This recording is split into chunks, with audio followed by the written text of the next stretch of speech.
Des renforts militaires ont été dépêchés le long de la frontière avec le Bélarus. La Pologne redoute une escalade de la situation. Des milliers de migrants se massent dans cette zone aux confins de l'Union européenne. Dans un froid glacial, un campement de fortune a été installé.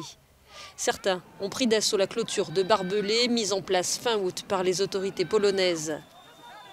Les forces du ministère de l'Intérieur et des soldats ont réussi à stopper la première tentative de passer la frontière en masse, a assuré sur Twitter le ministre polonais de la Défense. Varsovie et plus généralement l'Union européenne accusent le président Loukachenko d'orchestrer l'arrivée de ces migrants en réponse aux sanctions européennes contre son régime. 3 à 4 000 personnes se trouvent à proximité directe de la frontière polonaise, a indiqué le porte-parole du gouvernement polonais. Dans tout le Bélarus, plusieurs milliers de personnes sont prêtes à franchir la frontière. Dans le même temps, nos services nous informent que des transports en provenance des pays arabes sont organisés en permanence, ce qui entraîne une augmentation du nombre de personnes séjournant au Bélarus et qui tenteront ensuite de franchir la frontière polonaise.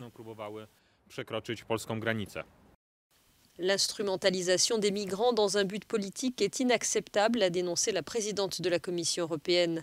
Ursula von der Leyen appelle les États membres à donner leur feu vert à l'extension des sanctions contre Minsk.